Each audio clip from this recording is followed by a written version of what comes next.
All righty. We're here. We are here, our first after test run podcast. That's right. Well, welcome to the Rowdy Ones, guys. Awesome. Is that what you guys are naming it? The Rowdy Ones? The Rowdy Ones. Oh, right. I like that. Yeah. I think we need to get rowdy. There was a lot of back and forth with names for a while, and then every time we found one we liked, it was taken. I really wanted Salt of the Earth. That was like Salt of the Earth?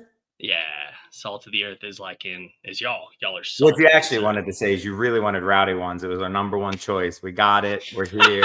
That's right. Jackson's got his rowdy glasses on. He does. It fits. It fits. It's unfortunate. Roddy Piper was supposed to be our first guest. He just wasn't able to make it. Well, he's a little busy. He's a little busy tonight. A little busy, but that's okay. It's okay. We'll make an exception. Cool. Well, where do we start? Where do we start? You've been thinking about it all day. I know you have. I know. I'm Hal. I'm a co-host of this podcast, and we have Ryan here, who's the other host that we have. And yeah, this has been a long few months in the process of where we're at right now, and we're finally here, episode 1. So we have the Rondon D's on. Hi. We have Mr. Jay Frey himself. So, you guys want to give us a introduction? Who y'all are besides what I just laid out? I think anyone who's watching this podcast knows who most of us are, but this is our first time that we'll all be playing together as teammates, this upcoming weekend. And we're pretty excited about that. Ryan Moorhead, I've been with Houston Heat since 2014. We have Ronnie Dizon, been with the team since the inception, minus a couple forgotten years. Well, I was going to say, this is not our first time playing as teammates. As a collection. As a collection, yes. Yes. So we played with him, I'm sure some. It's not Never. Mm-hmm. And Jackson's Frey, first year on the team. So, we're excited about this year. I think going into the year, a lot of people probably don't know what to expect out of us. There's a lot of changes for our team. We've probably been one of the most unchanged teams over the course of time. We've spent the better part of over a decade with minimal changes. There's some big changes this year. We lost some big names, some not by choice, some by choice. And I think in the end, we're really looking forward to going into this year, going into it with a great attitude. I think our team vibe and our team connection right now is better than it's been in a long, long time. And that goes a long way. I think our team is full of phenomenal players who, if we're playing to our ability and our capability, we'll be winning tournaments and pushing to win every tournament that we play in. So that's where our mindset's at, go impose our will, go prove some doubters wrong, and have a blast doing it the entire time. Blast camp. Heat them up, guys. Heat them up. That's right. Heat them up this season, Hal. So no, I'm so excited. I've been gracious enough to be intertwined with y'all for what, probably three years now, maybe, roughly, maybe 2.5. By fate, I just messaged Ronnie and and I got to be. I was just so happened to be in Texas while y'all were at the Texas Open when it was at Giant Party Sports last, and no, that was cool. I was like, oh, I'm in Texas this time, blah, blah, blah, blah. And he's like, oh, we're going to be there playing. You want to swing by and help out? And just graciously got to be involved, right? And I was there for a day, and then I dipped out because I was seeing family and stuff. So, but yeah, it was, it's been just gas pedal down since, I feel like, and I'm really, truly blessed, and I can't thank everyone enough, Sarge, Mama D, everybody on the team that's just allowed me to be a part, right? And so I feel just tremendously blessed to even just be a part of the organization, just the small amount that I am. So I'm super pumped. I think what was really cool is how the idea of this podcast started was I messaged Ryan and I was like, I want to start a podcast. And that's all I said. And he was like, I'm in. And so we He started. says that's all he says, but Hal's not a man of few words. Yeah. Yeah, seriously. That's fair enough. But it was a very, I think picking the name was the hardest thing. I think that's what took us the longest to figure this out. But I think the Rowdy ones just fits perfect. Yeah. And we're going to grow into the podcast. Obviously, I'm sure we'll have growing pains, but we don't want it to be like a lot of the other podcasts out there, not because they're bad, but because I think they already cover really good niches in the sport. So I think what we want to do is, be able to tell. Sometimes we'll get wasted, we'll have a whiskey corner. Sometimes we'll do that. But, we kind of just want to tell the life stories. You can tell our team stories, our current events, but also, just let people get to know us as people, not just our paintball stories, but our stories, what drives us, what motivates us, why we get into this thing and why we stick with it, And Nice. yeah. And we just wanted to have a place as a podcast is where a team can come together, and really just, like you said, tell their life stories. It's like you're, camping by a hot fire. Telling stories. We're gonna need to work on that. Blast camp, heat camp. Yeah, that was supposed to be corny. You achieved it. You nailed it. You crushed it, dude. You crushed it. Absolutely crushed it. Absolutely nailed it. It is clobbering time. Yeah, that's the theme of this event is clobbering time. It's coming. We're doing this right before we fly to Tampa for the first event of the year. And it's clobbering time when we get out there. I'm just Jackson's on it. Yeah, Hal, you're not ready for it, man. Yeah, I'm ready for it. You're ready for it. It's clobbering time. Well, I think Hal's whole life has been clobbering. I just saw his beard twitch. Just a little bit. But no, I'm really excited. Whenever we got to go in Dallas, I think I just had a great feeling, right? Like, I mean, seeing how everybody, I know it's just practice. When you're talking about Dallas, what are you talking about, Hal? Sorry. The practice, the exposition, the team got to go out and do, right? I just the attitude and the flow and the communication and everything that was going on. I was like, oh, this is it. And this is just naturally happening. It's not like we've got to kind of finesse into this. It was like, well, and Ronnie, it's, you got to spend a lot of time with these guys already. So it's kind of like they're already family. Now we just brought them in, got to intertwine them. And it was like, I hadn't gotten to experience all the Blast Camp boys, Frey, Big Papa, so, and then it was just like, man, this is sick. It was such a natural state of flow. Yeah. I have been jonesing and I'm just waiting for this first event because it's going to be lights out for us. And I know it. You're saying you didn't really have much experience with them, but my only experience with them was on the business end of the barrels, so that's a good thing. But, I really think it's important to be able to play your best, to not be mentally taxed, right? And what we have right now is a group of people that are here for each other, right? Yeah. We want to make each other better almost as much, if not more, than we want to make ourselves better, right? So if we can get 5% better as a collective, that's better than 20% better individually, and that's going to play out across this whole year. I don't really see any of the personalities on the team ever evolving into a cancerous situation, because I think we'll hold each other accountable.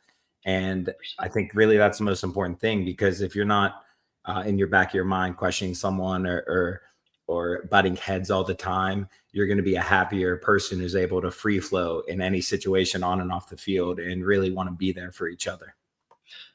100%. And I think that's the other thing. Y'all had some with doing all the new, like, what's the word I'm looking for? Sorry. Formats. Thank you. We had all the formats going on, and it was totally out of the ordinary stuff, right? That y'all are used to playing. But then like y'all would come in, talk about it, and roll back out and go execute. And it was just a beautiful, it was like artwork, right? Like it was just so awesome. And that's what it kind of felt like to me. But I would like to ask you, because like you're coming from a team that was genuinely your own, right? And to come to a new team and not really know what to expect, like, has it felt good? Has those things been right? Like, what would you like to see us, like, work towards or be better at? Yeah, I mean, this is a whole new experience for me. Obviously, I've known Ronnie and, Soap and Cody for a while now, but coming into a whole new team and like a whole new organization, it's a lot more professional, I would say. This is really being a professional athlete and really treating it like it and really training like it and having your mindset prepared and all of that. As far as like everyone on the team and the whole situation, it's been a really, really smooth transition. Everyone on the team, I think, is really dedicated, really wants this. And I think everyone's expectations is very realistic because from the outside, it may seem like a hard thing to combine two teams or have half a team come in and have 3 new players.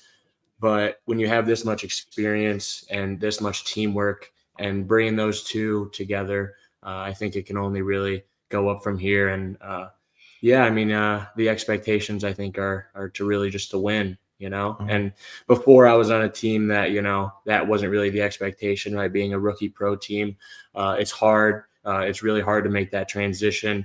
And now, being around so much experience and a great organization, it really is the next level. And now it's on everyone individually really to treat it that way and to take it that way and to come out in the right headspace and really attack Tampa and the whole season. It's not just the first event. It's evolving throughout the season. But, I can only speak for myself, but I'm really excited and feel really prepared for this first event. That's for sure. Yeah, for sure, man. I can't take you seriously with this class. I can. I actually take him fully seriously. Don't you dare take him.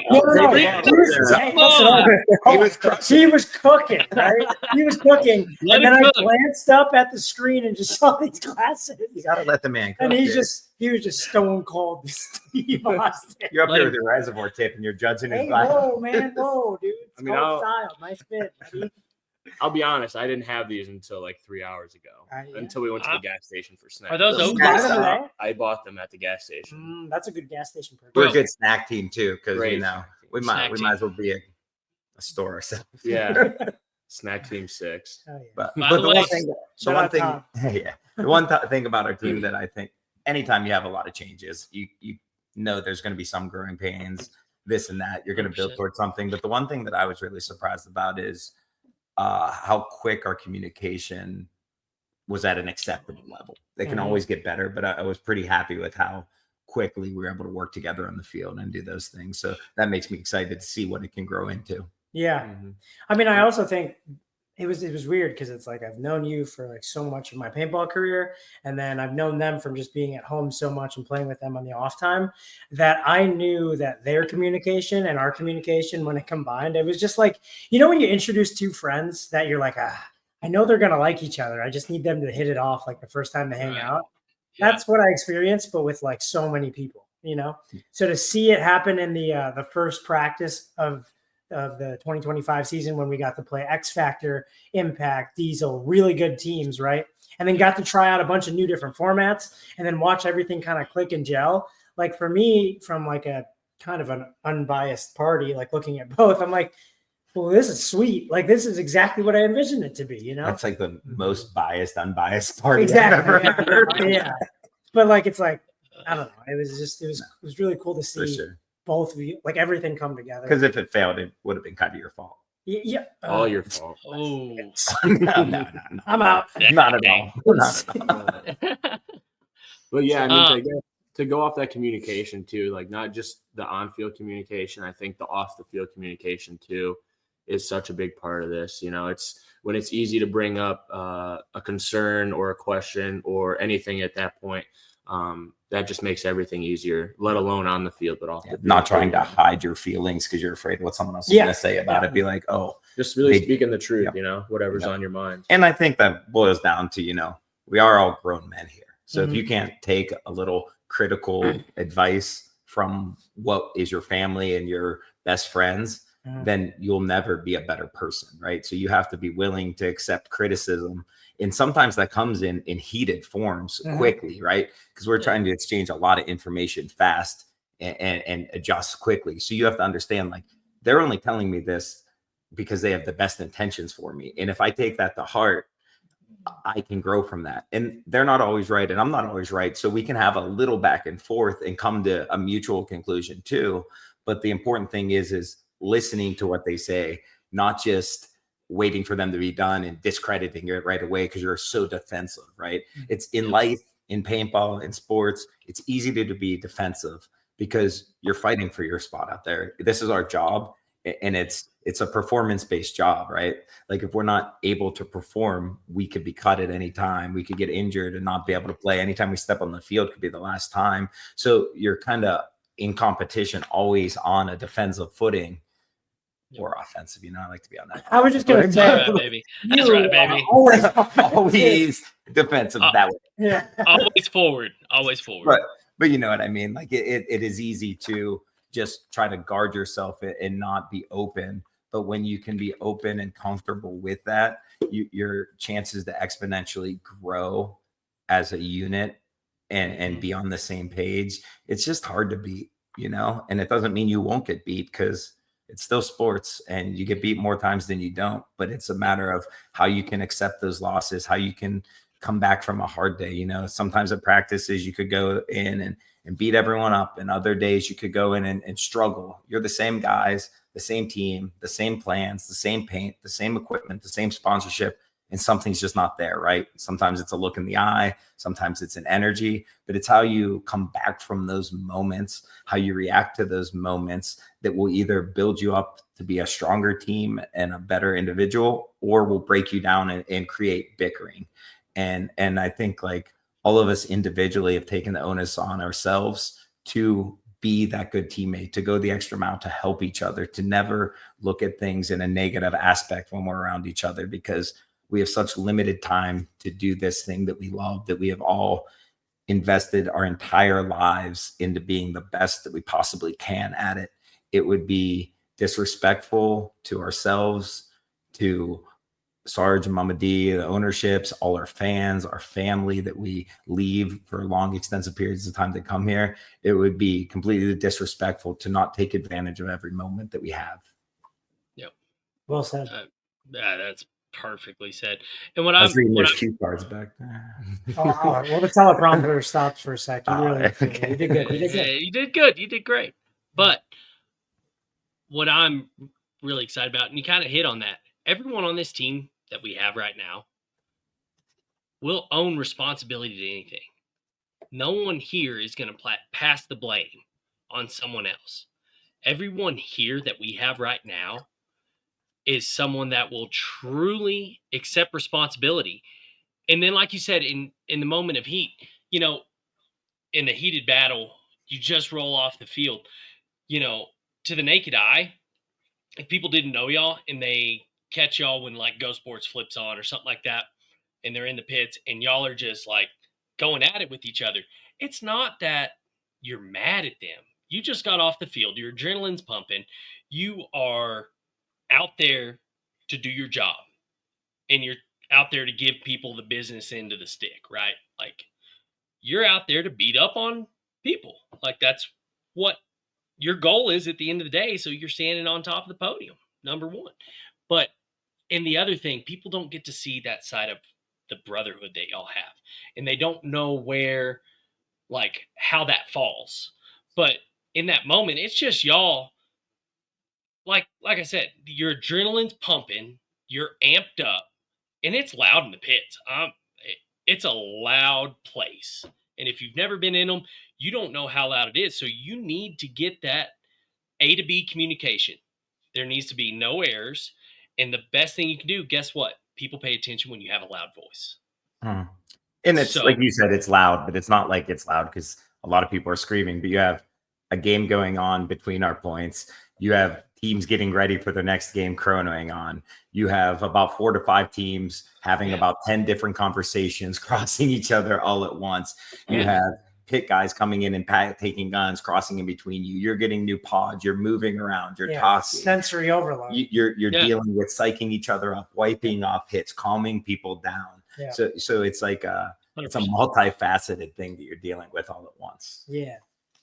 I mean, and perfectly said. And it's just a loud atmosphere. What y'all do is loud. You enter on the field, buzzer goes off. Guess what? You're hollering at the guy on the snake side, trying to get their attention, trying to get relays passed off. So the same amount of and level of communication comes back into the pits, right? Like it's just that way you don't lose it, I feel like. And that's just how I feel, someone that's been in the pits for 3 years, I think almost every event.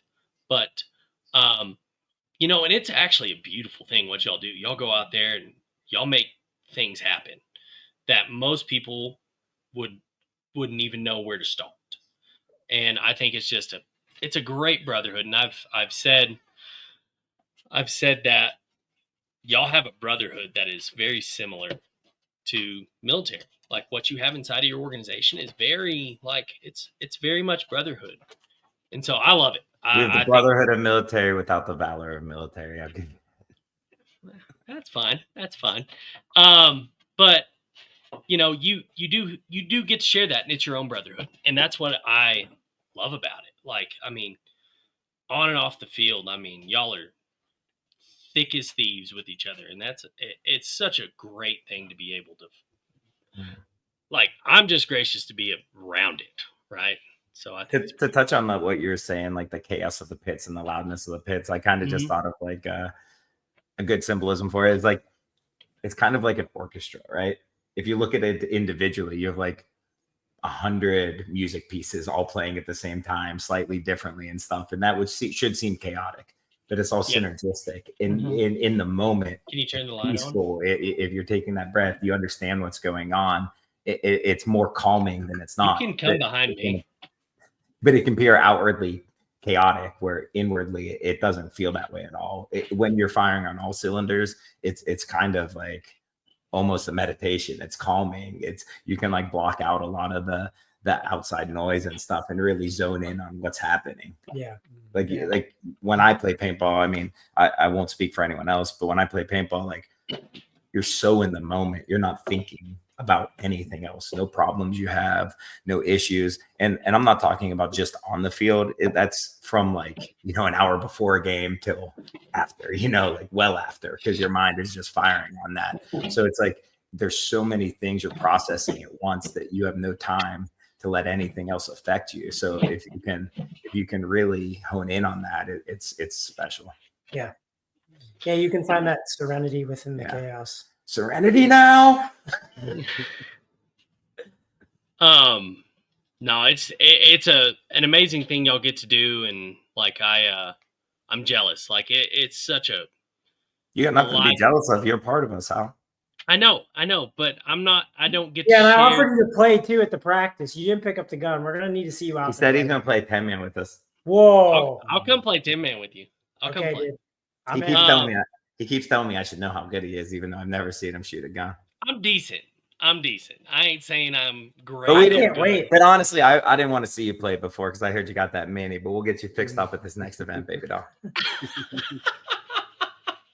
Fair enough. But no, it's I'm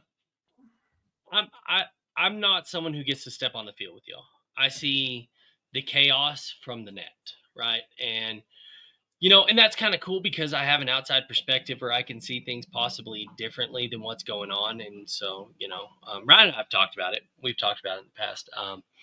Just like some things I see and, you know, stuff that's going on. And so you know, I know y'all consider me a part of the team, but it's like at the same time, I'm not the person who gets to step on the field with y'all. So when I get to see y'all live up to your brotherhood and you get to live inside that chaos and I see y'all thriving in chaos is beautiful. Like, and that's something a lot of people don't ever get to see or feel or witness. And if you can thrive inside chaos, you can make it in life. And I think that's another really cool aspect that y'all get to do, because the microcosm of life. It teaches you how to deal with problems. It teaches you a lot. Yeah, I mean, it's like, I'm fortunate, and I think these guys can attribute to it. I'm fortunate to be able to say that we had a path to mastery, right? To be able to experience life lessons on this path. And then now, if we were to go do anything else, we know how much hard work it took for us to get to the top level of our game, to get to the top of anything, whether it's just even like an office job, right? We know how much work it'll take and how much extra work it'll take, you know? So learning those life lessons along the way to becoming, you know, a world champion or winning an event or even just winning a match, right? Like you take those little life lessons and then you apply them to other parts of your life. And some people don't, like you said, experience that. Some people don't have a passion where they can find it and they're still trying to find it, or they kind of just go to the same job every day because it's, you know, all they know, versus trying to expand and know and understand there's more in the world than just that, you know? So grateful and fortunate to be able to do, you know, what we love is what it comes down to. But honestly, too, like no puzzle is complete without every piece, right? Yes. And that's like 100%. if we didn't have someone who invented the game, if we didn't have our sponsors, the best sponsors in the world, you know, DLX Technologies, HK Army, Official Freak Paintball, GXG, best pods in the game, and Blast Camp, you know, if we didn't have those people to support us with what we need, if we didn't have the logistics behind it to let us not worry about it, our pit crew to help us, Sergeant Mamadi to support us in every way, fans to give us confidence, each other to give us confidence, teammates who care. Yeah, teammates who care. Like it's literally every piece of the puzzle, right? You know, if we didn't grow up in a free country where we had the ability to really explore opportunities in life, we wouldn't be sitting here. So I know you say like it's different because you don't step on the field, but the fact of the matter are, there's sometimes we don't get to step on the field either. And that could be due to an injury, or it could be due to my teammates playing better, right? Because this is a true meritocracy, right? The best, when it's done right, when coaching's done right, when the sports are done right, true meritocracies are, you know, the person who earns it gets it, right? But you can help that person too, and their success is your success. So even when you're not on the field, it is still, you have to be there to complete the puzzle, right? You could have a 1,000,000-piece puzzle and you wouldn't feel good about it if you didn't have that last piece to put in, right? And every piece is 100%. What builds us to that. So like everyone who supports us, everyone who watches us and cheers for us, everyone who hates us, you know, you're a piece of the puzzle too. That can give us motivation too. Yeah, and you're a piece of shit too. All the other teams that put in just as much work to try to beat us, right? The pushing of that, all the kids who I see that want to do the same thing and grow up, it's so much more than just a simple aspect, you know? Yeah. And how you're part of the brotherhood too, brother. That's right, brother. A pit guy that really cares. Brother. Hey, brother. But hey, for real, you know, you're part of the brotherhood too. Some guy, you know, some people that are, you know, you just get for the pit crew that just come and wipe people off, you know, like I've been fortunate enough to in the past at Blast Camp really have dedicated pit guys, people that work at Blast Camp and guys that really supported us and been friends, help us. And now with you, I don't think, you know, maybe you don't understand or other people don't understand how much it really takes to do what you're doing and how much it means to the team to know that someone really cares, you know, because that's an important 100%. Piece too, is, you know, that's a whole, like you were saying, that's a whole separate part of the game that, you know, the regular viewer doesn't even see, but us that actually play the game, we know how much that actually means. You know what I really appreciate about it too, that I don't think a lot of people think about it, is the people that do the hitting and things like that care about paintball so much, and they care about the teams they're involved with, but they get to watch it the least. You know, they're truly sacrificing it. They got their backs turned. They're looking at paint boxes all day, or rags, or this or that, or going back and forth. So they're like really missing the thing they love, because that's how much help that they're willing to put into it. That's the sacrifices that they're willing to give for it, right? Yeah, and if it's done right and they look up and everyone's celebrating, then they did their job to the best of their ability, and they get to reap that beautiful feeling. You know what I mean? Yeah, they get to suck that sweet nectar out of that trophy too, baby. Exactly. Yeah. Well, and I appreciate that. And I mean, it is true. I mean, you know, we have like John Monville. He's at every tournament. He is, guess what? That man is behind a table filling pods Yep. every freaking second. And then what he does before y'all get to the field, because I've been there with him, I But experienced he doesn't it, even you get to know? watch his kid play. You know, he's been coming He in doesn't. for 15 years and hasn't probably seen 5 minutes of Sam play. You have Sarge, who owns our team, who allows this team to even exist, raking our pits and keeping it clean. Like, it literally is just a lot of thankless work that goes into it. He did promote me. He did promote me to rake guy. You know, I got his trust on the rake, so I get to rake the pits now. So he gets There a you little go. break off the rake. Yeah, That's man, I'm moved a up. pretty big promotion. It's a good That's promotion. that's a pretty big promotion, but he'll micromanage. Oh, he will. He'll be like, hey, he'll take it away from me and be like, hey, no, look. No, you're not Like, ranking up to my standards. real quick before we continue further, I would like for one of y'all, we have a follower on the Heat page. He was asking what he needs to get ready for the event. So when we get done with this, it's his first NXL event. Paintball Seba, I think is his name. Oh, shout out to Seabass. Yeah. Seabass, dude. And he was talking about what he needs to get. If someone could get me a small list, you know, clearing his taking his reg off or whatever he needs to do. Just when we're done. But I don't know about that. That's a big list, and that doesn't need to be a podcast stuff, but that's a huge list. Like, what? No. I'm not saying on here. I'm not saying on here. Send me just a few of the big things he needs to do afterwards, and we'll so we can help that kid out if we have time. I'm just saying that's an unanswerable question. Fair enough. Like, questions need to be a little more pointed. Hey, Seabass. And we know him. Say Seabass. Listen here, He's buddy. getting a shout out. Listen, Seabass, I love you. We know this kid. But you DM me this question already, and I answered it. Take your tank off your reg and bring all your gear, and you're good to go. And I'll see you in Tampa, buddy. Awesome. Yeah. But and this will come out after Tampa, so we saw you in Tampa. We saw you. If you took your reg off, I see you. The things. I can't believe Seabass won Tampa.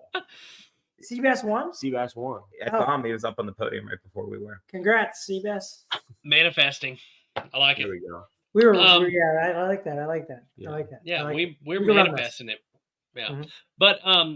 But yeah, so I mean it's true. Like, the people in the pits, we don't get to watch the game.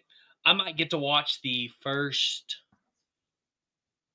10 seconds of your breakout. Mm-hmm. And then someone's coming off the field. I've kind of moved away from wiping down, and now I get to I'm entrusted to be able to take care of your guns, which is absolute straight chaos. I remember I blew a burst disc last year. I was like, I fucked up. It doesn't help at all that some people keep their guns hot. Some people keep their guns Chad George. Chad George keeps his gun on and his hopper on. Safety, always off. Yeah. No, Chad goes, it's on. And then I still shoot his barrel stock. Well, the trigger, man, you're bumping tanks. Yeah, but anytime I pick up any gun, I'm fiddling the trigger. Yeah, I don't care who you are. Right. That's why I've been a whole career turn the gun off, turn the gun on kind of guy. Me too. I'm loader on, tank on, air on, gun off. And I'll turn my loader off. Yeah, I think I'll do it out of just habit. Well, I mean, it's probably wild to Chad that we turn our guns off. I don't even turn my loader off during a practice. Oh. I recognize. I saw that. Your loader's always on. Did you not like that? No, I just always noticed that. Do you turn your loader and gun off? Yeah. Not air. Nobody does air. No, I've known people. I've seen people. People do air. Don't I've turn known your the air people off. that don't turn anything off, but they undo their air. I leave my air on. I don't like undoing. I leave my air on the whole tournament. Yes, correct. Oh, And yeah. I leave my loader on the whole. No, I turn it off. I turn it off. Um, I like before the point starts and I hear the on and it goes. Tell you what, virtue loaders are a little quicker. Controls, you got to kind of finger under them. Oh yeah, that's right. I just have a button press. You have like if I was a rotor, it's a quick button press, not as big of a deal. But the control loaders are the on-off button's probably the least good thing about the loader. Mm-hmm. Not that I mind it because they made a second control. I stick with the control one. I'm old school. Maybe I can afford one of those someday. I like my control. It works good. Perfect size, perfect balance. But Chad, they're not a sponsor, so that's why we all use whatever loaders we want. Yeah, I like our loader sponsor. Yeah, I like all our sponsors. Me too. Yeah. Chad, I remember the first time I was doing his gun. He didn't tell me it was on, and I like light finesse that, and it was like, pow, and I was like, oh, I was like, okay, he was spinning, and Chad's like, where's my gun? And I'm over here just swabbing it, taking the barrel apart, like trying to go to town on this thing, and like he just looked at me like, really? Hey, I don't know And, like- why he's had everyone ever do it to him. So. Hey, usually because me and Moorhead kind of sometimes play like a snake side with him. You know, if Yeah. if he ever gets his gun and he's about to spin, just grab his gun and ramp his trigger so he has to sit, and then one of us will play. How's that sound? Oh, sorry, Just- Chad. I really have to put Ron and Ryan. Oh man. But no, I enjoy the chaos that I get to live in, and it's not as much chaos as y'all do. But the pits is chaotic. Like the pits it's a crazy work of Way art. more peace on the field than in those pits. For sure. It gets tight quarters for sure too. And then if it's raining and everyone's trying to just cram in there, it's like, oh God. Yeah. But it's back to the chaos. It's such a beautiful thing because it's a very organized chaos. It's very fast paced. It's a really cool thing because, like y'all said, at the end of the day, like you win the point, you win the match, you win the tournament. That is a reward in itself of being a part of what's going on. And it's a beautiful thing. Like you said, a lot of people don't get to witness because Go Sports is they show a little bit in the pits, but it's in the players, you know, and then if it's on the field when the point starts. And it's got to be a super well-oiled machine. What's that? Ryan's burped. I tried to hide it. Hang on. Sorry, Al. You got beef jerky or something before this? I had some Slim Jims. Yeah, all I smelled was just a whiff of Slim Jim. Just punched me in the nose, and I'm just sitting here trying to hold it in. You farted earlier, and I didn't call you out. That was my stomach. I didn't fart. Well, it's your stomach is squeezed right out of your tight little butthole. I didn't fart. I swear to God, I didn't fart. I will tell you. I will tell you. I'm good over here. My man's You over do here. good. Nice. It's clobbering time. Clobbering time. But Snack King, Moorhead and Chad, tournaments in the hotel, they'll open the dang nightstand and it is packed to the top. Dude, I go to their room when I get the munchies and like I'm really, really hungry, and it's at night and I walk over and I'm just like, hey buddy, what do you got? Yeah, people have a lot to say about it and make fun of us for being snack kings, but a bunch of little rat mooches coming in, the dirty little fingers all Woo! What's in the Brian and Chad a convenience store? I like flavors, man. What can I say? That it is true. I've been in the store with them and they're just like loading up. There was a cheese bar and you're like, oh, do they have any good cheese? I'm like, yeah, I can't put it past these guys, dude. I ran into Chad twice today and he had 2 different cheeses in his mouth. that's definitely appropriate for him. I'm a one cheese kind of guy. Are What's you? your favorite What's your cheese? Provolone. What's your cheese? Player. Dude, Yeah. provolone, really? It's bland. Bland. I'm like a 2-year aged Gouda or like nice crystals formed in it with some Parmesan Reggiano. I like nice sharp cheeses. I take you for Hard. a craft single. Shut up, dude. Hal, edit that out, man. I like Swiss cheese. No edits here. No edits here. But If we're going on cheeses, my favorite cheese, Swiss cheese. do you know how they make Swiss cheese? They got a guy that drills holes. No. Yeah, they put a bunch of different holes in a big block. That's not true. That is so true. It's going down. That is it. I like No. Swiss cheese. That out. I hate craft singles unless they're on a good grilled cheese or Dude, breakfast okay. because it slaps. Dude, Yeah, that is true. favorite bread. Go. Hold Like, you on. gotta Hold have on. one bread. Hey, What? time out. My favorite cheese. Y'all left me in the dust. Y'all like piss on Hal's favorite cheese. Like, damn. You're like, screw him. He's just picking. You're Hold on. you're a cheddar kind of Colby guy. Jack. No, wrong. Pepper jack. Pepper jack. Pepper jack. if we're going to a sliced cheese or a block of cheese, No, yes, whatever but cheese you want. Cheese is a broad category. it kind of is. It really is broad. Not kinda. But I've okay, eaten hold cheese on. in France that had maggots I've- in it on I'd probably purpose. eat it. Cheese whiz. I'd probably eat it. I tried it. I like bread cheese. Have y'all ever had bread cheese? Isn't I've that never heard of like No. I'm serious. Bread cheese. It's so. Go ahead, Ryan. that's not with like weird like organs and stuff in it, is it? No. So bread cheese. What's cool is the bread cheese is designed to you put it in the oven or in a skillet, Huh. and you sear the top, and Oh, it yeah, I've bakes, had that. it bakes That's it, good. and then you cut it and you put it on like a baguette or So some type that's of a lot hard bread like you want. that's a lot like halloumi. It's this cheese from sliced Oh bread. yeah, halloumi. Yeah. Allow Yes. me to explain to you what it is. It's the cheese that grills. That it almost it's Ryan's yeah. turning into the corny boys, or the corny one, not the rowdy one. Not Hey. episode rowdy, man. I'm a dad. I got dad jokes now. And He's I got always said dad the allow me joke way before I was a dad. Yeah, that's pretty good. Pretty good. But bread cheese for sure. Okay, next thing, Ronnie. What fire it out. Bread. I'm talking bread. Like you're making a grilled cheese. What's your bread? We're talking Sourdough. cheese. I'm in. That's the one. Yeah. And I want it to be sour and I want it to be crusty. And dough. But if you're not talking Oh, grilled it- cheese, I'd have a hard time against like a perfect baguette. But baguettes are like, I feel like you It's need my it favorite, melted. not your favorite, you jerk. That's fair enough. What were you going to say about the baguette? Because I think we were thinking the same thing, but then I had a counter. Go ahead.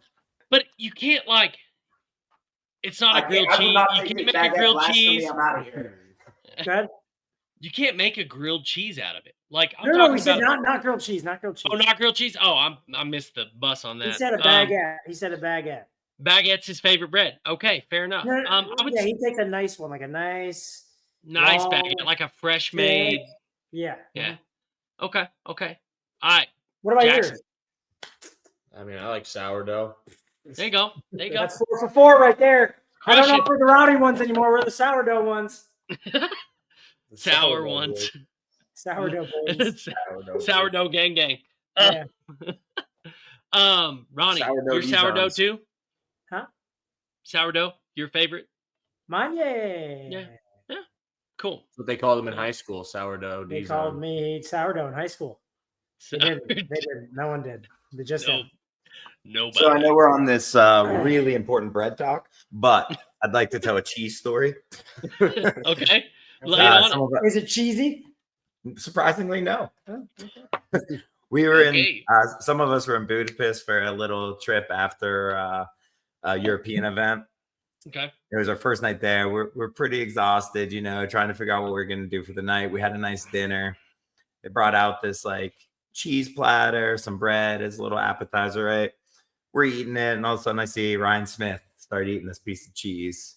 He's like, man. No, that was Sarge. It was Sarge. That's a different story. Oh, okay. It runs in the family. Don't ruin the story. Okay. Sarge is not in Budapest with us. Oh, you're right. You're right. It There was- you go. You can add that. It one runs later. in the family. It runs in the family, dude. So Yeah. he's like, man, this cheese is so smooth, so creamy. He's like, I really like it.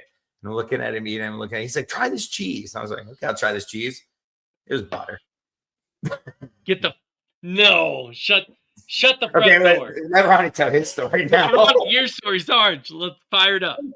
Listen, it does run in the family because when we were in Europe once, the same exact thing happened. Same exact platters came out, and we were sitting here at dinner, and we look over, and Randy is not just eating them; he is scarfing them down. Yeah, the cheese is great here. You gotta try this cheese right here. We all looked at each other like, "Don't tell him yet." See how many? See how much butter he eats. He probably ate like 6 sticks of butter, right? Like little slices of butter. And then we go, Randy. He's like, yeah. We go, that's butter. Oh, Yeah, good one. Yeah, totally. And then the guy came over and go, hey, is this cheese or butter? Butter. butter. Yeah, okay. So yeah, it does It run runs in the family. Something about the taste buds. Maybe they just don't know. They like nice buttery cheese. Butter cheese. Spread All right. Write that one down. Write that one down. Write it down. It's in the book. All right. So Jackson, have you ever mistaken butter for cheese? I want to know. I want to know now. No, I can't say I have, Hal. Okay, maybe you just haven't had good butter then. I don't know. Now we're a Kerrygold team, man. We eat good butter. That's right. That's right. Kerrygold's good. I Dude, like I the started. salty one, though. Of course, I hate unsalted butter. Yeah, I'm not a big fan. I made my own butter last week. You churn it too? Yeah, I stole my wife's KitchenAid and I had the day off and I was like, I'm gonna make some butter because I'm doing keto now. Oh yeah, so you can have all the butter. Did you your want. butter turn out nice? Was it good Oh, butter? dude, the butter's great. Did No, you it's salt great. it? I Did you- salted this Did because you use grass-fed milk? Did you milk the no, cow? no, I didn't milk the cow. I Hmm. didn't. I know. Come on, Oh, Jack, we're really getting it. There we go. Get on Nice the and beat easy. now. Nice and easy. Nice and easy. Should that be our huddle thing? It could be. Guys, we gotta milk the cow. Like that. For you. I like the one you did before. Yeah, but that's You pepper can't do that. grinder. You can't gotta do that. pepper grind it. Oh, the pepper. That's Yeah. why we talking about old stuff. Getting PTSD. I didn't dude. know from the blog. No, I know it's pretty funny. That was good. Speaking of vlogs, Jackson has a vlog. Yes, he And- does. He just put out a super cool video I showed Ryan. It was awesome. And it Yeah. talked about change and how a lot of things change in life and paintball, in friendships, and it also debuted our format practice. So if you And guys our new wanna- practice jerseys designed by my own Ronnie Design. with I got an assist with Rye. He was on FaceTime with me. Anyway, but yeah, so Jackson, make sure you guys go over to Jackson's YouTube channel. Go check it out. Jackson follow Frey it. on YouTube. Subscribe. Pretty I'll tell you simple. what I think's cool about it. My man's carries around a little camcorder. Dude. So there's a retro vibe to it, Yeah. It gets me in those Grainy. like old intro paintball video stuff. It's Yeah. really cool. It's And, dope. It's we're got- paintball purists. I love it. Everything about it. So. Yeah. Well, it's So- almost got like a push vibe. Mm-hmm. You know, the Yeah. the video aspect. It's like that kind of. It's got that kind of grain, that nitty gritty look to it. That nostalgia. He's got some good stuff from it this weekend too. So I know there's Oh, going to be a lot more to come. Yeah, Oh, for just sure. stay This tuned. year- we got Go ahead. slacklining. I mean, we got everything out here. Oh yeah, we got in on some slacklining today. Teaching I some saw people how that. to do a little. Yeah. It's the first time a bunch of us have been on in a few years, so a little wobbly legs at first, Bambi legs, but you get your feet under you. Right. No joke. And what was it? This year I think is the media year for Heat. Jeez. Yeah, I don't know who's been doing our Instagram yeah, accounts and stuff, but doing we went from really like well. one post all of last year to multiple posts now a day. We have. I thought it was you. No, it wasn't me. Oh. We have over like 60 something posts when the next biggest paintball pro team page has about like 30, and that's in like a month span. So we're doing like double time. Yeah, we're on pace for probably over 500 posts a year. And what I like is it feels like now people can finally follow us on this journey. So I would like to really thank you, House Spears, for spearheading that. Oh, that was an accidental pun. You're corny as fuck. You spearheaded it. Nailed it. Yeah, No. for anybody who doesn't know, There's a Hal few. is not just someone who helps in the pits and got promoted to Raker. He also is an incredible part of this team by displaying and helping our team grow on our social media and Including this podcast, and this podcast. So, and he's a good friend to a lot of us. So, just wanted to put that out there because I think I wanted It's to fill important to them in. give people credit where credit's due. Exactly, and I think Hal's been doing an incredible job on the Houston Heat. He doesn't like getting flowers, but too bad. Yeah, well, we got a whole I don't bouquet. like flowers. So, No, thanks, guys. No, You're and that's it. And that whole journey, it was just, same reason why I started in the pits, right? Like I think it was Chad, I said, I want to start showing up to all the events. Like I want to be a consistent factor for Heat. mhm. And like I want consistency in the pit.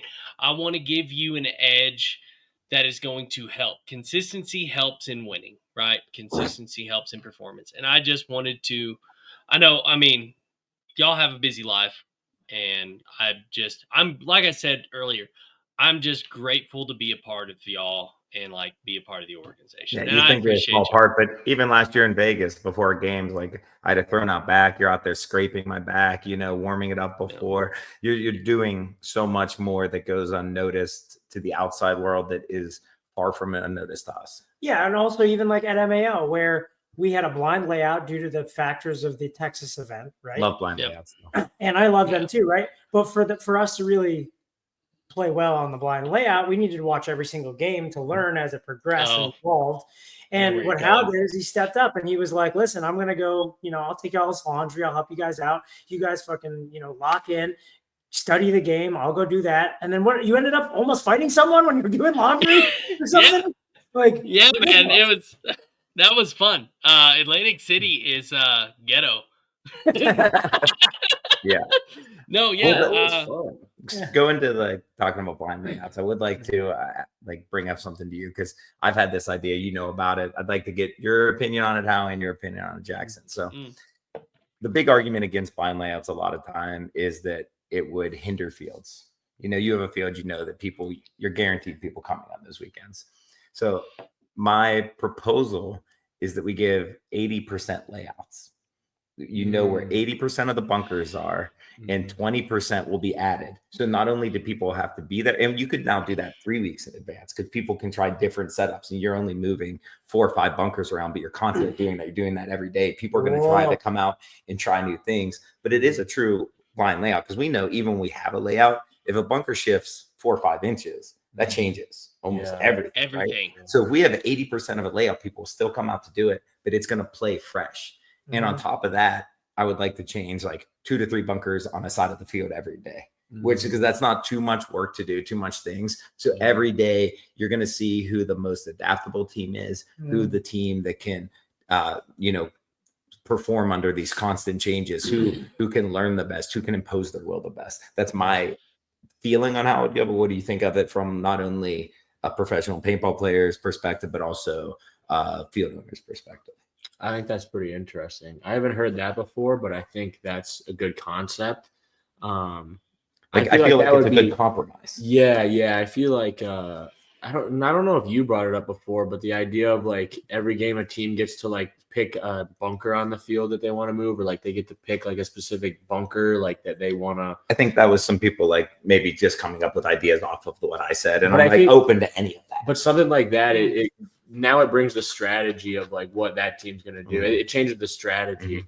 But as far as from a field perspective, we run blind layouts for our tournaments for the max. And I've found that people the dedicated players are going to play regardless, the dedicated teams that are going to play and are going to win are going to be the ones that are out there 2 to 3 weeks before a layout, regardless if there is a layout or not. And the other ones just there. And the other ones are, even if there is a layout, how much work are they putting in on that layout, or how much time, how much effort, and so forth. So I feel for a field's perspective, it wouldn't really change. I personally love blind layouts, so I think your idea is great. I wouldn't mind blind layouts. I also wouldn't mind a blind layout where nobody gets to look at the layout until the very first curtain calls. They put it up, they take them down, they never blow them up, and then they blow them up that morning. Even blown up, or even not blown up, it's I would love just completely blind. Yep, that would be amazing. It'd just be fun. It'd be fun because I feel the best paintball players and the best teams are the ones that can adapt. For this weekend for Tampa, right? It's we have a good grasp on what we think the layout's going to play like, but the people that adapt to the layout, to that field, to the conditions, to the other teams, they're going to win the tournament. Yeah. Now the best teams and the best players on a blind layout, that's just amplified by a bunch. And that's a great idea. I would like to put the disclaimer out. I do think Major League Paintball is doing a phenomenal job of what they're doing. And they're the ones, putting up the financial risk and everything to put on these huge events. 100%. So I'm not taking anything away from what they're doing, but this is all of our lives. So I like to come up with ideas and think how they go and try to always improve on something. That's just the way my life works. It doesn't have to get used ever, but I'll never constantly try to think about how to improve anything I'm involved in, even if I think it's already great.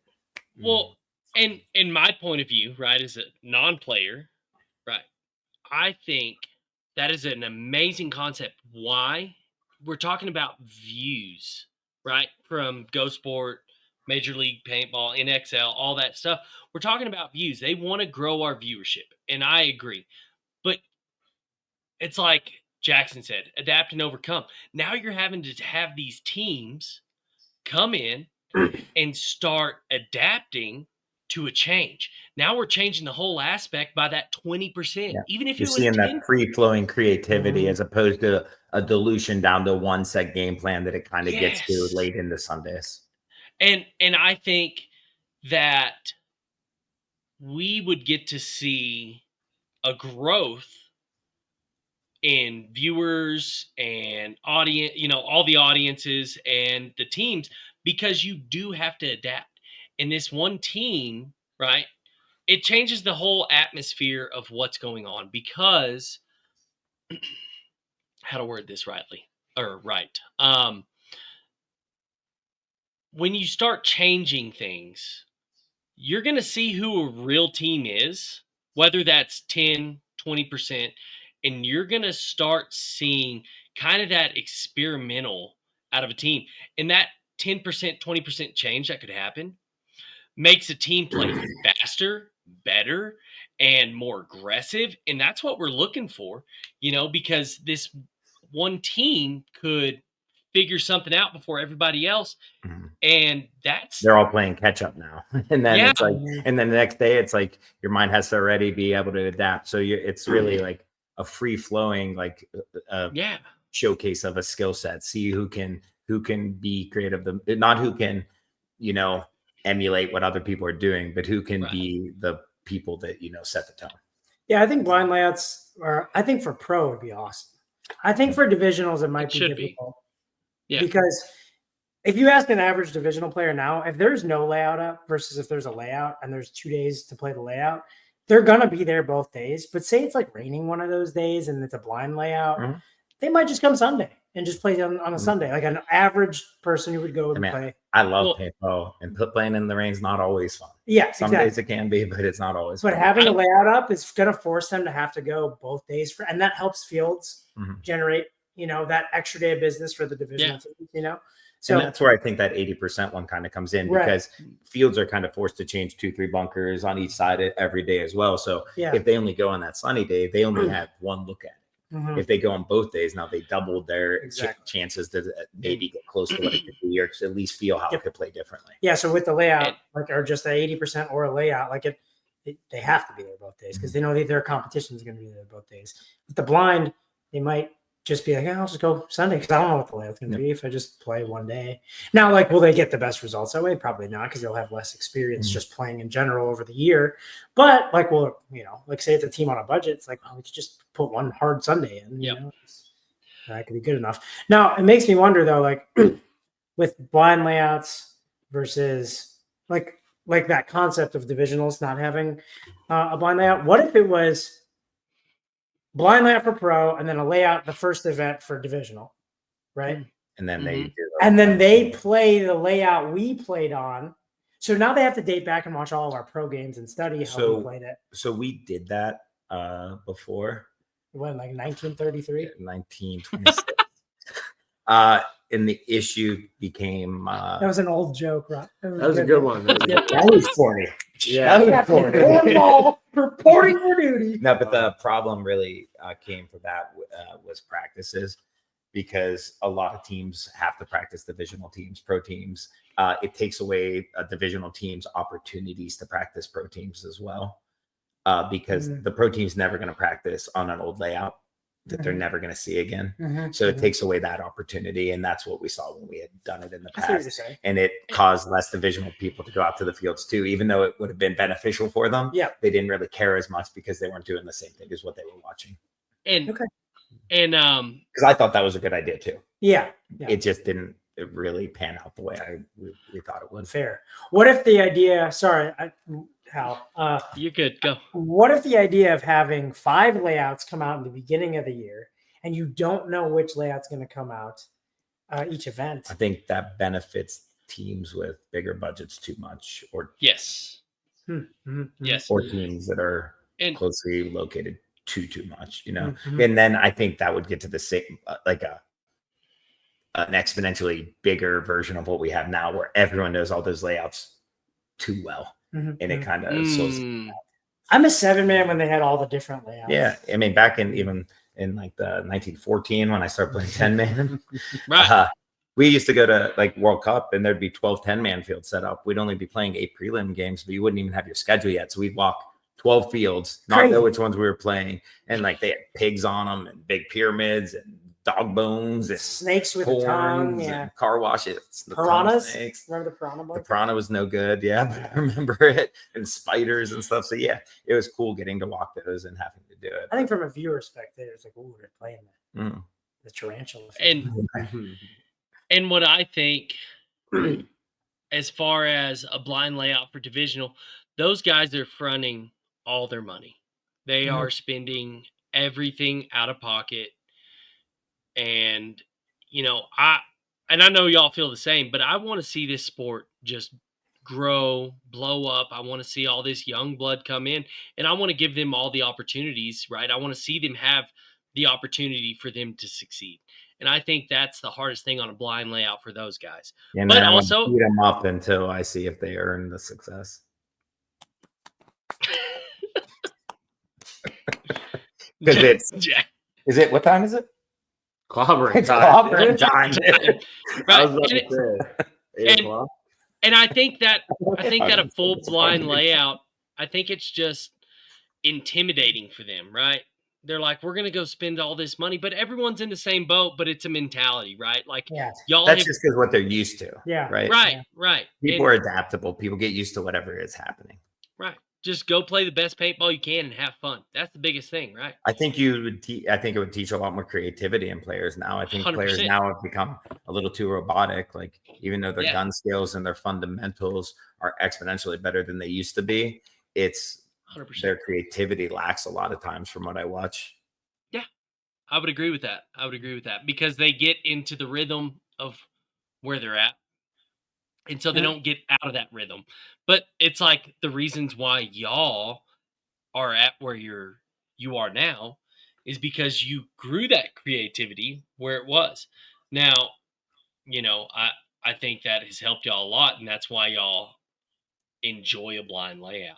I think because you got to experience it, you grew with that, and you got to just go throw hammers, right? So, you know, I agree with you to an extent, but we all just grew up loving paintball. I mean, we played behind 100% birthday parties, behind schools, in the woods, and behind anything. Yeah. Did you not play in the woods at all when you were a kid?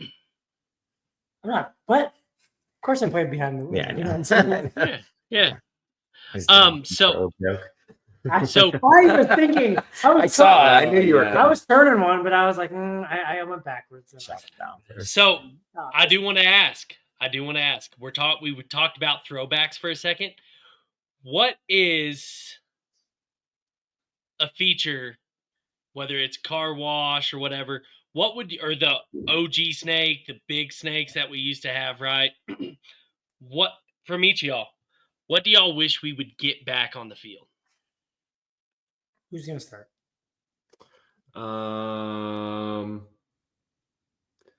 I like the old NPPL big half triangles or the big triangles, like the really tall one. Triangles? The really tall. No, it was like a really tall. It was thin and not too like wide. That was one of my least favorite bunkers. What? I never played at the NPPL. Wait, it was a tall ball. They were skinny and they were just triangles. Yeah, but they were hard to play. So not a Dorito. Yeah, a cone. It wasn't like it's a try. It's like a isosceles triangle. I don't know. I'm gonna have to look this up. No, it's a skinny. No. A skinny triangle. I don't even know what he's talking about. Okay, I like the cubes from NPPL. I just like all the NPPL bunkers because I never played it. Okay. I would like to see bigger snake beams come back. I agree. And that's not necessarily wouldn't even be good for me because I probably played Dorito side a little more. It would make the snake a little faster, things like that. But I think it would be easier on our snake players, make them play faster, not get caught as much on or stopped as much in the back of the snake. If you watch old paintball videos, people were flying down those because they were probably another 4 or 5 inches taller and bigger. Yeah. I thought it made the game a little more entertaining. And then Was it one of these or these? Yeah, the tall one. The very Show- tall those one? ones Yeah. were Show the tall. camera. Show the Oh, Yeah, camera. the one that the was like a mountain, 50. like the Everest thing looking thing. This makes good podcasting, Googling stuff on your phone. And just Yeah. No, we'll put it on the screen. Show us. NPPL Show- Boston. Show me. Okay, here. Show me what it is. The Oh, tall okay. one. Yeah, the big Everest looking Yeah, thing. Mount Yeah, Everest. okay. Okay. What did you Yeah. guys call those? I mean, every Did you have field a was bunker? different. They're Every like field was called? different. That was never called one particular thing. What would you call it? Actually, that's a right triangle. That's a pizza slice or a watermelon. That's a right slice. triangle. yeah, We're pizza Watermelon slice. slice sound makes sense. geometrical over Right. here. But I also would never want these to come back because for fields they didn't stand up. But I loved mini X's. I loved playing mini X's because they were Yeah. hard to play for people that played sloppy and stuff, and they were so Mm. skinny that you would think they were hard to play. But I liked them even far up the field. You could Mhm. get so tight, you could battle from so Mini many X. different spots. Last camp has them. Yeah.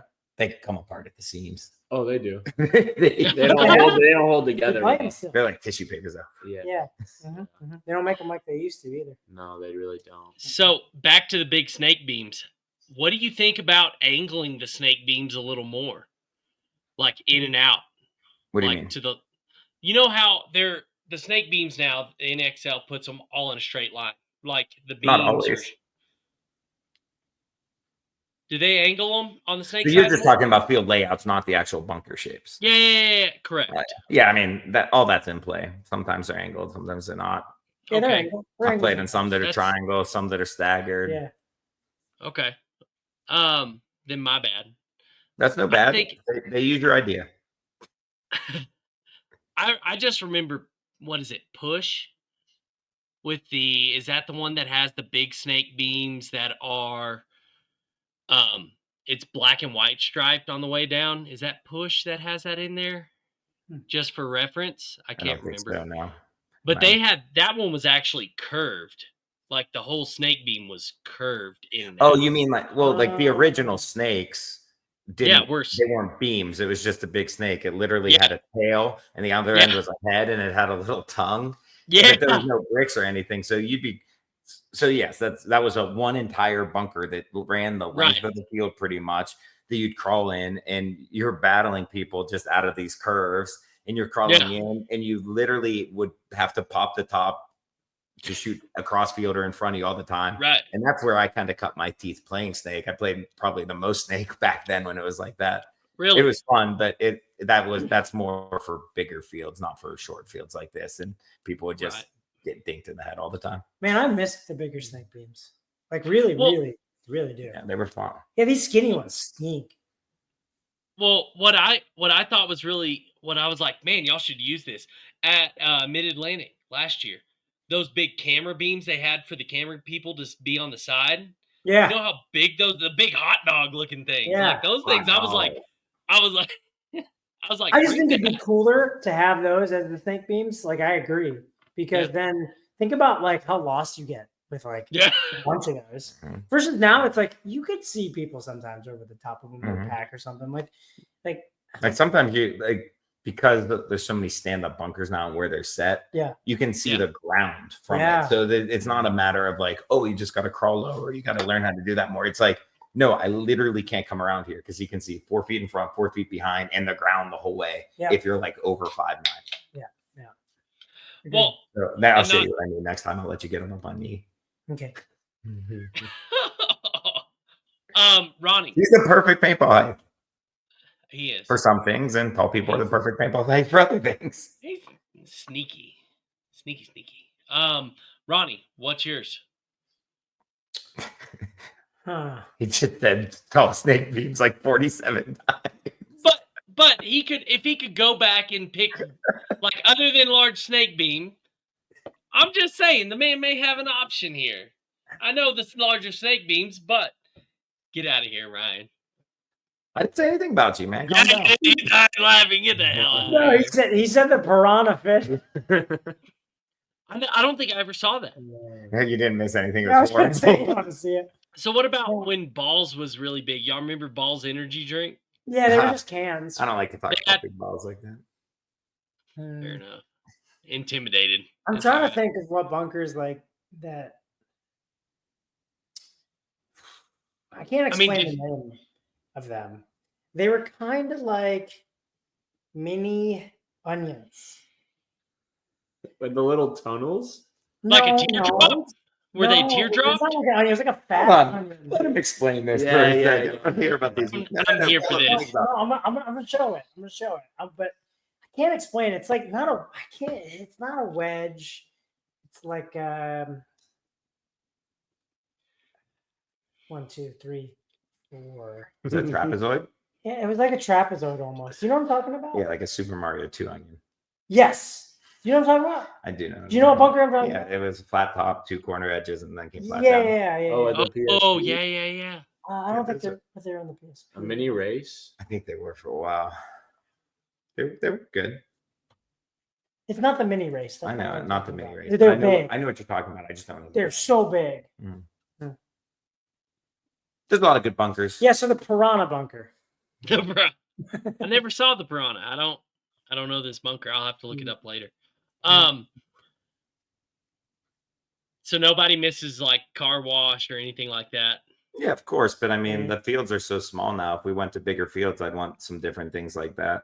But fair. It is what it is. I don't really care what shape I have to play behind. In the end, it's all the same. I get to play with guns and shoot at people like I've done since I was 5-year-old with cap guns and BB guns in the woods. So it's like, I just like paintball and I'll do whatever. Anything gets old after a while. Even the coolest thing ever, if you do it 3,000 times, you're like, I would like a little change, So I'm not stuck on any one idea or anything like that. I just like playing. I'd trade the bricks for a car wash. For sure, if they were the hollow ones. Hollow? Like when you can go in? Through them, yeah. Those are good. I don't know if I'd want that one. What, with like the big flaps still down the middle, like they do the Tin Man? Or? No, not the old Draxus ones. Okay. You really like those? Loved them. I loved going through them. Like in them? Yeah. Like in them? I don't know. I just like the normal like NPPL car washes. Yeah, they were okay. Yeah, those for the bricks that we have now would be a good substitute. But I guess your hollow. I like the rounded edges. But those were shorter, right? The hollow ones. There's all sorts of different shapes. Like I said, things have changed so much over the last 46 years. I would Piranha fish. Piranha fish, bring it back. And then I actually like the idea of bringing the X back. Like that would be dope. Mini X. You're shaking your head no, huh? I am. I thought the X, even though I thought it was a lot of fun, I thought it forced you to play a certain way, the same as the W. It was kind of entertaining, but after a while, it kind of got boring because you forced people to just go up, shoot wide, trade with each other. It simplified a 5-on-5 game into a 4-on-4 game. Okay, that's fair. Okay, that's fair. And a gust of wind gets that thing and it's gone. Which is why they turned them into A's. Yeah. What about why is it 30 feet tall? For looks. Okay. It was what movie was that? There was also an argument of filming it because the X really blocked out like a portion. But no, he said it was 30 feet tall. The reason was because it was X ball and they just wanted it to look big. Oh yeah, big. Yeah. Oh, you're saying that? Yeah, that's the only reason it was there. I mean, think about seeing X ball for the first time. For me, at least, when I saw the X, I was like, "Whoa, this is." It's pretty cool. That's what the X ball makes sense, right? Like it's like, holy crap, look at that thing. And that's when Dick Clark and Penny Marshall were trying. You know who that is? No. I don't either. Before he died, like he was the old man who always used to do like the New Year's Eve thing in Times Square. That was Dick Clark. I was thinking of, but he was because he got involved in it. And Penny Marshall used to be on like. I don't have to make an old joke on that one. This old black and white TV show. It doesn't matter. Oh. Well, next thing. I know how Ryan and Ronnie have started paintball because other podcasts and things like that. Jackson, what about you though? Where did you start paintball? How? Like, where was the beginning? So I started paintball in 2009. So before my dad purchased Blast Camp, my uncle was working there and he was a referee. And first time I ever played paintball was in a bunch of snow, really cold. And I played with just a couple friends, my uncle, and some people that worked there. And then I played paintball once, that time. And next thing you know, my family owned a paintball field. So I played basically every single weekend after that. Okay. And it was, history right after that. I never looked back. So I know I just yelled at Ronnie for pulling up pictures on his phone, but can you please show him your first paintball picture? Because I really enjoyed it. I just saw it yesterday, and my man's was a little stud over here. Yeah, I started playing paintball, like I said, in 2009, but I have a picture of me as you said this was a DM4? I have a picture of me with a DM4, which would make me like 3 years old. Whoa. Maybe, or something like that. Oh, dude. Oh, yeah. There it is. There it is. I'm sponsored by Lux now, so don't show that. That's wild. Yeah, we didn't sponsor you when you were 3. Yeah. How do you do that? I don't know. So would that be safe to say that was your first marker? No, my bad. That was my uncle's. So that was my uncle's. And what are you doing? He's scrolling, bro. He's getting in the cut. I was gonna send it to Sarge because he texted you. He just texted me. Don't do that yet. But yeah. No, my first gun was a Dangerous Power, my first tournament gun was a Dangerous Power G4. My first gun was a Tippmann A5 with a response trigger and a Cyclone feed. Yeah, the Cyclone? Damn. Yeah. That thing was cool. Because it wasn't powered by air. Yeah, I think so. It wasn't electronic, right? Yeah. No batteries required, man. It's actually pretty cool. Yeah. Really stuck off the right side a lot. Oh, sure. Yeah, you're like you have a thing right here and your gun's right here. I do remember when people had the Tippmanns and then they had the A5. I was like, whoa, that guy's got money. He's got the cash. Oh, he comes back. I had my whole block. My block was like, I had a Piranha, and my neighbor had a Spider, and my other neighbor had a Tippmann. It was just like a 3-star gun. The gang wars. It was kind of like, in Pokemon where you get to pick your Pokemon. You have like the fire one, the water one, and the grass one. I know what you're talking about. Never played it. I know what you're talking about too. Yeah, you get to pick. And it's like, oh yeah, like that was the 3 right there. And I was a Spider Compact B guy. Yeah, so you'd be with Team Spider over there. Yeah. I would have crushed you. You probably would have. So, I think he would have clobbered you, dude. I still in storage. I still have my first gun, and it was a JT. Was it Proteum? Proteus or something? Something. No, like that was the goggle. That was the goggle. It was the Proteum. It was a gray to blue fade to the back. Mm-hmm. I still have that piece of junk. They have a big JT logo on the side, like a yellow one.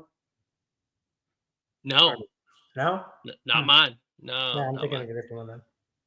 But what was your first gun, Ryan? It was a Spider Compact B. Well, like, what did it like? Was the air out the back, or was it out the? So I really tricked it out. I put a lot of upgrades into it. I had a Tasso aluminum 45 frame I put on it with some Hogue grips, a double finger trigger. I had a expansion chamber on the front. I was a little guy, but I ran a remote with no stock. I had a red dot sight on it. I had a 16-inch midnight green splash all-American barrel with my team name laser engraved on it. We were the Silent Assassins. The Assassins? We were the Silent Assassins. You were just the Assassins. No, Silent Assassin is like a fart. Bad fart. It was a cool name. I was 12 years old. It's still cool. Don't worry, I'd wear my first paintball jersey if it wasn't like an extra small. So that was your first team? Was the Silent Assassin? Yeah, me and my buddy made it. We were co-captains. Me and Matt Setliff.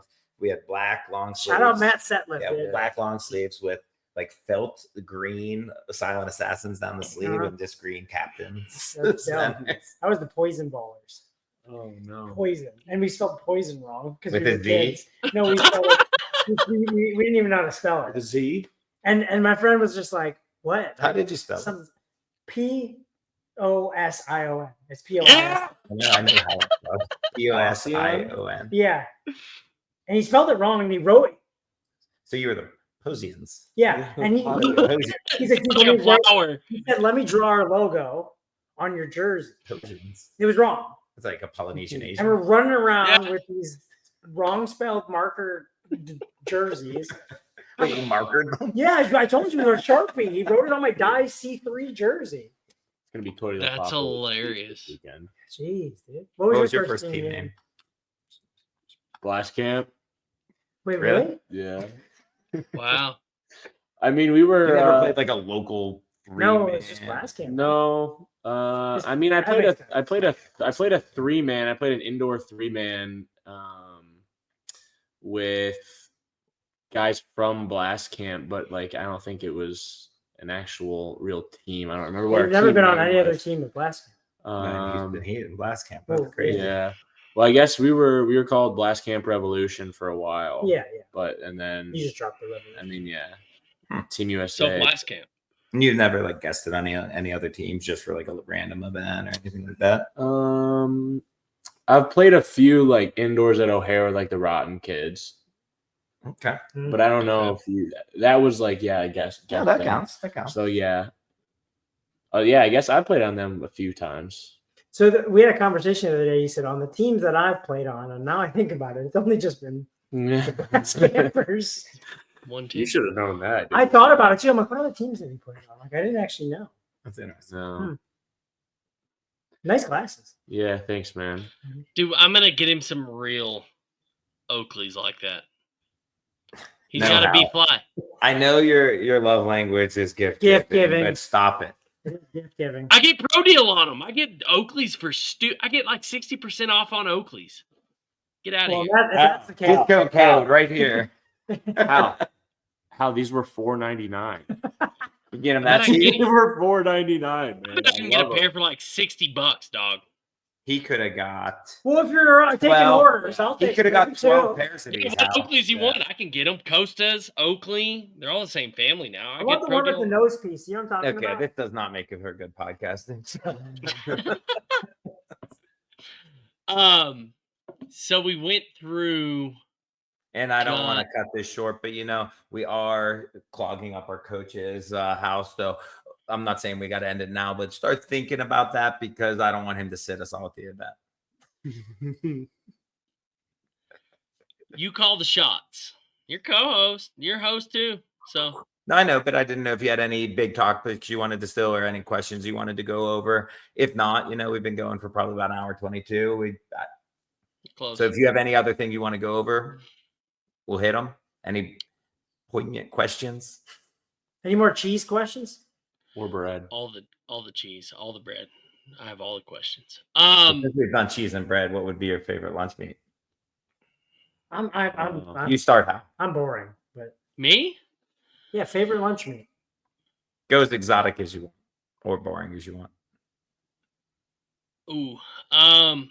This is the hunter in me. I'm a sucker for snow goose pastrami. Holy shit, That's a that's solid an answer. answer, dude.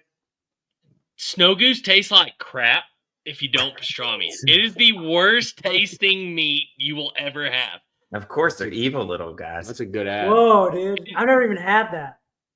Have you? I think we're gonna go on a snow goose hunt this year. But they call them sky carb, is what they call them. They're horrible. They're awful.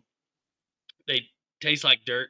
But if you pastrami them, they're actually really, really good. And what's funny is in the springtime, you can shoot those as many as you want, and you don't have to have any, like, there's no ammunition limitation.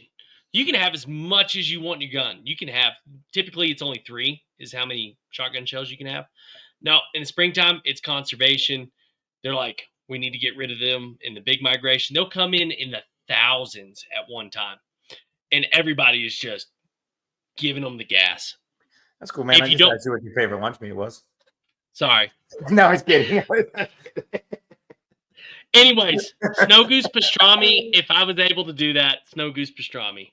No, that's a good answer. Good answer. What about you, Baloney? You called someone else baloney earlier too, dude. Sorry, I didn't mean to reuse that. I like a good honey ham, or I like turkey breast, like the thick cut turkey breast. Okay. The sandwich we got from Tony's, turkey breast. I think it was ham and bacon. Both those, dude. It was amazing. Yeah, Penny's makes a good sub. Yeah, no, that my It was stuff was good. really good. Yeah, you should have came Morehead. with.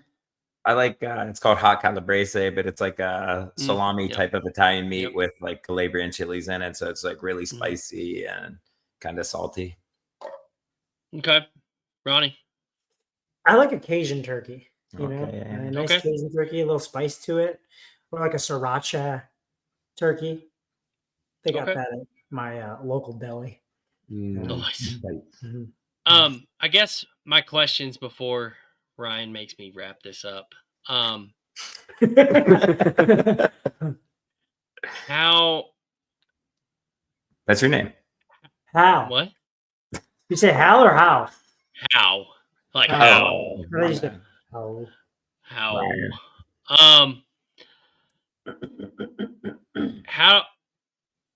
How's the layout feel? Like, how's it felt to y'all? I think it's. Go ahead. It's fast. Right now, I think it's going to be hard to make it out against some teams, and it might shorten out some. But if you do make it out, you can really impose your will and get places quick. And this is one of the first field layouts we've had in a while where, getting up the field, like sometimes you do a lot of hard work and you don't get the reward for it. If you put in the work to get up the field and get the positioning, you get rewarded for it on this field.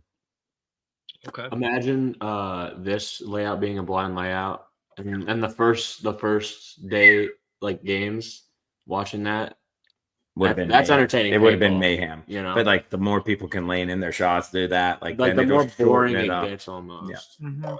Well, not boring for us, It's but just like slower, to watch. yeah, You know, yeah. they're like, yeah. It's I gonna be like it fun. how It's a ton of fun to play. I like it how big fan. Sweet, Ronnie. You got anything? Yeah, I mean, I think Ryan hit the nail on the head. It's yeah, I think it will shorten up, but I do think you get rewarded for going wider. Like it's hard to hold points off from the back line. Like this isn't one of those fields. This is one of those fields where you need to go forward and get some offense going to have any chance of winning that point. Like if you play the puck, you better hit your shots. Yes, you gotta be dialed. So it's gonna be interesting. It'll be a mix, though. I think it gives both styles of teams opportunities on this field. Gotcha. And I mean, as a collective, like y'all seem to be everything seems to be pretty good, cohesive right now, which I expect from everyone that's on the team. And I know we're kind of like big squad goals, like those things stay internal. But like as far as from our past few seasons, what do we feel most excited about? The goals that y'all towards. If y'all feel like y'all want to bring some of that to light, because we have a lot of new fresh blood this year, which I'm really excited about. I think it's going to bring a great like atmosphere to the team. It makes everybody else very hungry. So what's y'all's take?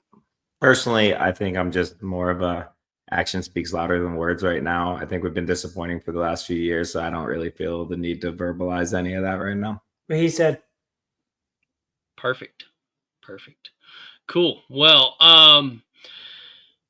so I won't keep y'all anymore. I know tomorrow's a big travel day. I'm excited. I had a work scare. I didn't know if I was gonna get to make it. Well, we're excited you're going to get to make it, and excited to see you in a few days. And the other thing I will release on this episode 1, I did go ahead and set us up a Discord. We do want to offer that for free for a while. We'll think about what it may build turn it into up later, and kind of grow it into what we want, and we're not sure what that is yet. And exactly. And, we want to bring that into a place. If everyone else is on the team that wants to join, obviously we'd love to have them in there and be a part of it, a place where the community can interact with us individually. I think it'd be a great space. So the Rowdy Ones on Discord, that is our Discord name. That's official now? Because I thought we were the Rowdy Boys. No, it's the Rowdy Ones. I'm good with that. I like the Rowdy Ones. So we have a place where if you're a fan, you can come interact with us and ask questions and learn and grow, and just a place to be part of your favorite fans and favorite team. We do have that up. It is official, so please join. It is going to be a great space. Also, Ryan and I are very big whiskey connoisseurs. And so there's even a corner in there that's called the Whiskey Corner. That'll be a fun place. I love trying new whiskeys and things like that. So I'll be dropping things like that. But also, I just want a place for people to be able to talk about life, express what's going on. If you ever need help with anything in life, just feel free to reach out in there. It is free to join. So hope to see everybody in there. But besides that, I won't take up any more of y'all's time. I know you're traveling tomorrow. So blessed and gracious to be here with y'all. Thank y'all so much. And yeah, anybody have anything else? Thank you, Al. No. Appreciate it. Hey, thank Hey. you. Thank you, guys. Thank you to the Rowdy ones. Thank you to Hal, Ryan for having us on, Jackson for clobbering some things, and yeah, no, just really, I'm really excited to get on the field with these guys and get the season started. No, really appreciate you, brother. Love you. Love all these guys. I want to see how we grow as a team, and I want to see how you grow this podcast with me as well. Things will have growing pains both ways, but I know we'll get it all prettied up both ways. So, it's only up from here. Team on the field, podcast, media, everything is going to be amazing. Jackson, shout out to your vlogs. And I want to make a promise for this podcast too, is that we want to be just ourselves. We want to be honest on this podcast. We want to be pretty open, honest, and not be faking anything we do. So if you like it, great. If you don't, that's cool. Yeah, exactly. Jackson, they can find you on YouTube at Jackson Frey, Frey. Frey, not Fry. Jackson Frey. And then we have your Instagram, which is Jackson Frey _ Jackson Frey _ All right. Wild man, where can they find you? Nowhere. No, I'll be on Instagram at Moorhead85. In your Dorito, man. Yeah, in your Dorito, baby. Ronnie, where can we find you at? You can find me on youtube.com/Ronnie Dizon, and on my Instagram, Rondon Dizon. Yeah, those are the main ones. I don't really use anything else. Well, I did stumble upon Ronnie Dizon Gaming, right? Are we ever going to get to see that again, or we focused really hard on paintball? I don't know. I'm leaving it open. We'll see. Leaving it open. It's on a hiatus at the very least. Yeah. We got we got some goals to accomplish before I pick up the sticks again. 100%. The mouse. Yeah. And I just want to say to everyone that chimes in, listens, thank you for giving us this opportunity to present ourselves to y'all. We are blessed to have y'all as fans, family, teammates, everything else. Y'all are the inspiration behind this team. You are what make us want to grow and be better. So, and same to y'all. Everyone sitting behind that camera right now. Thank y'all for allowing me to be a part of the family, because never in my wildest dreams would I thought I'd be getting to sit here with y'all or in the pits. Y'all are a blessing. So thank you. Manifest your own destinies. That's the truth for everyone. If you want something bad enough, make it happen. That's right. And don't forget to follow us, Houston Heat Paintball, on Instagram. Very active. We'll get and the to Rowdy ones. Where will they be able to find us? Rowdy ones. The Rowdy ones are going to be where you can get all of your good podcasts from Spotify, Apple, and what is there's another one. You can catch our videos on YouTube. We'll have an Instagram account. That's right. We'll set that all up in the future, but we're baby stepping it. Yep, we'll have a YouTube, so these are all recorded with video, so everyone can catch them on YouTube when we get that set up as well. So, anyways, thank y'all so much. Y'all have a blessed evening. We will see y'all in Tampa. We will hopefully have an update shortly after Tampa. So, take it easy, boys. Peace. Adios. Bye, Hal. Bye.